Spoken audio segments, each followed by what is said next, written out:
So my name is Peter, and I want to go through the process that we went through with Southern Response in order to satisfy our insurance claim as a result of the earthquake. Our house was damaged in the earthquake quite badly. It was clearly unrepairable, and so reasonably early on in the process, we identified with Southern Response that we would be looking at a replacement house rather than a repair. As part of that process, we were offered a scheme they had called Budget to Build. And the idea behind that was that we would go out and do a costing to rebuild our house and take that to them and discuss with them using that as a basis of our insurance claim.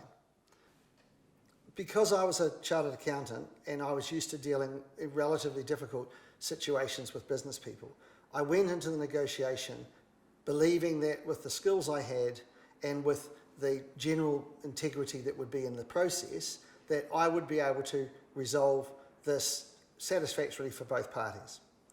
It became very clear very early on in the process that there was no moral compass around the way the process was working. We would go to meetings and spend an hour and a half, 2 hours at a meeting. We would come back 2 or 3 weeks later and literally everything that we had discussed or agreed in the previous meeting had simply disappeared. And you constantly felt every time you went back there that you were back to square one, arguing the same old things from the very beginning. We used to leave those meetings and go outside and sit in the car park, my wife and I, and just go, what on earth was that about? Because you would literally have no continuity with either the people you were dealing with or the matters that you were dealing with that enabled you to progress it. You just couldn't make it move. And that created a huge amount of stress for both of us. And you know, you ended up feeling that the process was just fundamentally flawed. We took our own architect into meetings. We went through this and constantly got told that the numbers that we were coming up with were simply unacceptable and they wouldn't be accepted by Southern Response, and in particular that our pricing had been peer reviewed by Arrow, and Arrow had identified that clearly our costings were well beyond what it should be costing to build the house. Our costings that were prepared through the architect and the builder came to a total figure of $1,260,000 to $70,000.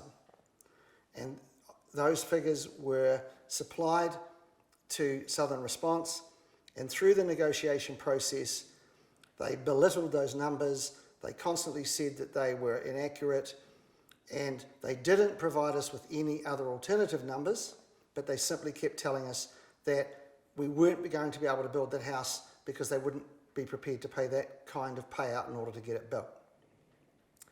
As a result of that, we eventually, through a process of a very difficult process of negotiation, we ended up settling for a figure of $965,751. That was after we had a fully costed price to rebuild the house of just under $1.3 million. We did that because we were under a lot of pressure from them to settle. My wife was suffering from stress. I was getting heart problems as a result of dealing with these people and the stress, and to the extent that I actually had a cardiologist writing to Southern Response saying that they wanted this matter resolved because they felt that the ongoing dispute was seriously affecting my health.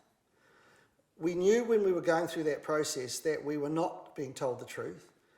We knew that they were smudging the numbers and they wouldn't give us detailed numbers about what their costings were. We estimated that they had reduced that claim by maybe $200,000, $250,000 from what we absolutely knew it should have been. And subsequently, with the investigative work that has been done in relation to the class action against Southern Response, we've now been supplied with the detailed costings that were prepared by Southern Response in relation to our claim. Those numbers in black and white showed that they believed the cost to rebuild our house was $1,294,659. That was $328,000 more than the settlement they did with us of $965,000 on the basis of information that was given to us that was simply untrue. The fact that the Supreme Court ruled that Southern Response were required to pay the full repair or replacement cost for insurance claims, and then for them to choose only to apply that rule from October 14 onwards, made me feel very, very annoyed and unhappy that they didn't take the opportunity to do the right thing at that time and correct the mistake that had been made pre-October 14. There doesn't seem to be any logical reason for them not to accept the direction of the court other than their own purposes of effectively trying to reduce the amount of claims that they're paying out. I was really heartened when the Labor government got in, and both Megan Woods and Little both said, if there has been an injustice here, we will fix it. And they were very clear when they first got into Parliament that they would absolutely ensure that justice would be seen to be done.